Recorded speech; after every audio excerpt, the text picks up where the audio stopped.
राम राम भैया। मेरा नाम धर्मेंद्र सिंह यादव है। मैं एक्सेस डेवलपमेंट सर्विस गुना से आया हूँ। दादा आप अपना नाम बताएंगे? जी हाँ बताएंगे। मेरा नाम नारायण सिंह लोधा है। अच्छा, आपका नाम नारायण सिंह लोधा है।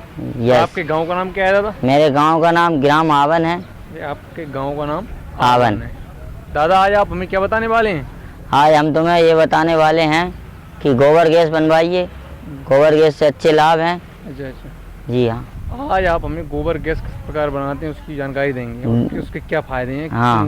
किस प्रकार बनाते हैं, ये सारी जानकारी गोबर गैस से संबंधित जो जानकारी रहती है वो सारी जानकारी आप हमें आज देंगे गोबर गैस से संबंधित। अच्छा नारायण भैया, हाँ। आज आप हमें गोबर गैस बनाना बताएंगे। जी हाँ। तो आप ये बताएंगे गोबर गैस तैयार किस प्रकार करते हैं, किस प्रकार बनाते हैं, उसकी क्या प्रक्रिया है, बताएंगे? हाँ बिल्कुल बताएंगे। 5.5 फीट की रस्सी ले लो या तो। अच्छा। उसको चारों तरफ घुमा लो, बीच में लकड़ी काट के। बीच में लकड़ी रख लेते हैं। हाँ। और चारों तरफ उसको घुमा लेते हैं। तो उसकी गोलाई जाती है। 5.5 वो 11 फीट लंबा हो जाता है और गहरा हो जाता है 5 फीट। गहरा 5 फीट और 11 फीट लंबा हो जाता है। मतलब गोल आकार का बनता है वो। अच्छा आप ये सब प्रक्रिया कर लेते हो, उसके बाद आप क्या करते हो? ये क्या, हमने गड्ढा खोद लिया जैसे। हाँ। 5.5 फीट लंबी रस्सी लेकर उसमें बीच में खुटी लगाकर खोद दिया। 5 फीट घेरा। फिर गड्ढा तैयार होने के बाद हम ईंटें सीमेंट जो भी बजरी आती है वो लाकर रख लेते हैं। उसको पक्का कर देते हो? हाँ करके। उसको मिस्त्री जो आता है उसका वो बनाता है चुनाई करके। अच्छा आप ये बताएंगे, आपने बताया कि ईंटें सीमेंट और ये बजरी लाते हो, तो हाँ। आपकी ईंटें वगैरह इसमें कितनी क्या सामग्री लग जाती है आप बताएंगे? हाँ बताएंगे ना। हाँ बताइए। तो इसमें करीब 1000 या 1200-1300 ईंट लग जाती है। अच्छा अच्छा। इतनी ईंट लग जाती है और करीब उसमें 15-16 कट्टे लग जाते हैं सीमेंट के। आप गोबर गैस का जो गड्ढा बना लेते हो, गड्ढा तैयार हो जाता है, उसके बाद में आप क्या करते हैं, मतलब उसके लिए और कुछ भी करना पड़ता है क्या? नहीं, उसके लिए क्या, हमको गोबर डालने के लिए एक करीब 2x2 की खेड़ बनाना पड़ती है। उसमें से गोबर घोल के उसमें छोड़ देते हैं टैंक में। अच्छा। टैंक में चला जाता है, उससे हमको गैस प्राप्त होती है।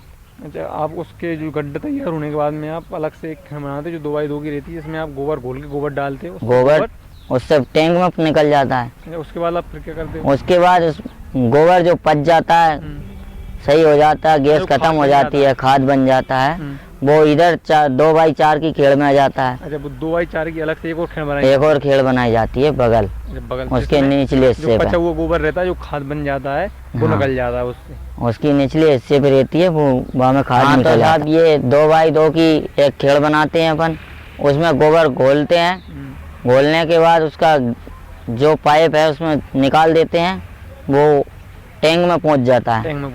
टैंक में जिसे हमको गैस प्राप्त हो जाती है। गैस प्राप्त होने के बाद जो पचा हुआ गोबर पच जाता है वो उधर निकल आता है 2x4 की खेड़ में। अच्छा, एक अलग से खेड़ बनाई जाती है। हाँ, 2x4 की रहती है वो 2x4 की, उसमें पचा हुआ गोबर निकल आता है, जिसमें जो पचा हुआ गोबर रहता है जिसका हम खाद के रूप में भी उपयोग ले लेते हैं। उसको हम 2x4 की खेड़ बनाते हैं, उसमें पचा हुआ गोबर जो है उसको हम निकाल लेते हैं, वो खाद के रूप में काम आ जाता है हमको। हाँ तो चलिएगा साहब, आपको भी दिखाते हैं। गोबर गैस तैयार हो गया हमारा। अच्छा, आपका गोबर गैस तैयार हो गया है। हाँ। और अपन अब उसको देखेंगे। हाँ उसको देखो उसको कैसे बनाइएगा, दिखाते हैं हम तुम। गोबर गैस है। हाँ उसको अपन अब देखेंगे। चलो मैं बताता हूँ। हाँ तो साहब ये देखिएगा, ये 2x2 की खेड़ है, इसमें गोबर घोलते हैं हम। घोलने के बाद इसमें चला जाता है टैंक में। ये आपकी 2x2 की खेड़ है, इसमें आप गोबर घोलते हैं। इसमें ये पाइप भी लगा हुआ है जिसके जरिए ये टैंक में चला जाता है। ठीक है। ये हमारा टैंक है, इसमें हमने पाइप लगाकर अंदर ले जाते हैं, इसमें गैस आ जाती है, इधर गोबर घोलते हैं तो इधर टैंक में पहुंचता है। टैंक में पहुंचने के बाद इसमें गैस उपलब्ध होती है। 2x4 की जो खेड़ दिख रही है, ये आपकी 2x4 की जो खेड़ दिखी हुई है, उसमें पचा हुआ गोबर जो आता है वो हम खाद के रूप में काम लेते हैं। अच्छा, अपन ने उधर से गोबर डालते हैं और जो गैस बनने के बाद में जो पचा हुआ गोबर आता है वो इस खेड़ में आ जाता है और इसको हम निकाल लेते हैं, खाद के रूप में उपयोग ले लेते हैं। दादा आपने हमें अभी ये बताया, गोबर गैस बताया, आपने सारी उसकी चीज़ें बताई, जो 2 खेड़ रहती हैं, टैंक बताया। आप ये बताएंगे सारी जो आप गोबर गैस बनाते हैं उस प्रक्रिया पूरी करने में आपकी जो सामग्री क्या क्या लगती है, बताएंगे क्या क्या सामग्री? जी हाँ तो साहब उसमें क्या है इसकी लागत बताऊं मैं आपको, इसमें करीब करीब 1100 या 1200 ईंट लग जाती है और 15-16 कट्टे सीमेंट के लग जाते हैं, और इसमें एक 5 फीट का लंबा पाइप लग जाता है, जिसकी पाइप की चौड़ाई करीब 4 इंची होती है। पाइप की चौड़ाई 4 इंची होना चाहिए, 4 होए 5 होए, वो अपने लिए सुविधा है। जिसमें अपन गोबर डालते हैं, जिसमें गोबर डालते हैं, भोर के डालते हैं, वो 2 बाई 2 की खेड़ में फिट होता है। अच्छा जी। उसके जरिए गोबर घोल कर उसमें डालते हैं, वो अपने बड़े टैंक में आती है। बड़े टैंक में आएगी गोबर घोल के, तो उसमें गैस प्राप्त होगी अपने को।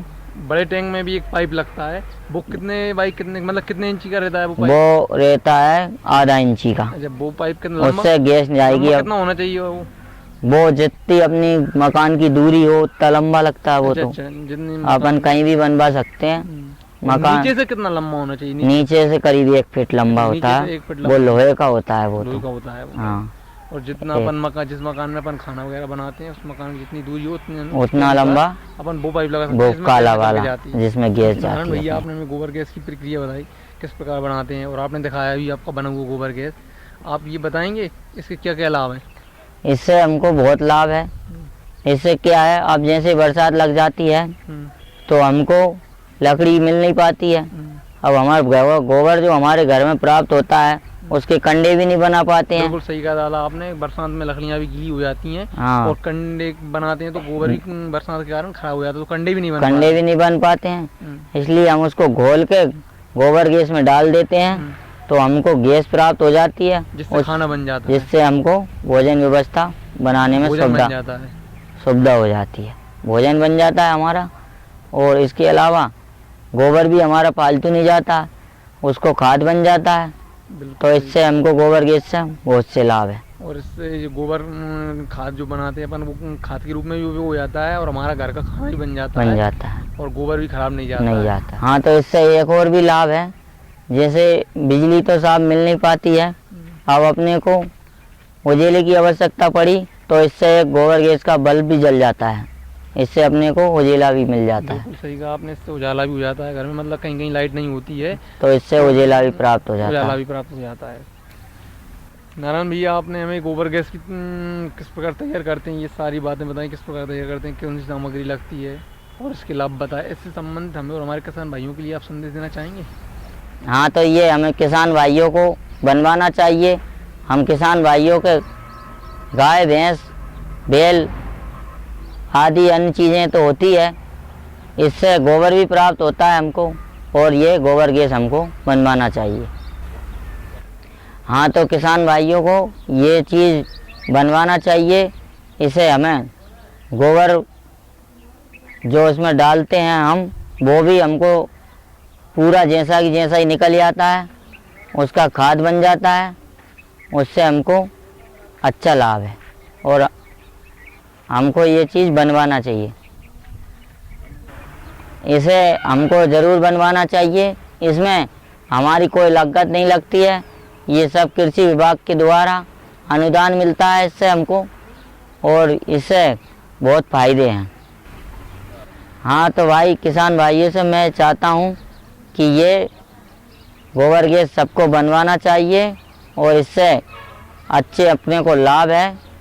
इससे गोबर नष्ट नहीं होता है एक तो, और ये गोबर अपने को जैसा ही निकल आता है, और ये निःशुल्क बनता है, फ्री, कृषि विभाग द्वारा। दादा, आपने हमें ये गोबर गैस बनाना बताया, इसके लाभ बताया, और एक अच्छा संदेश भी दिया, उसके लिए आपका बहुत बहुत धन्यवाद।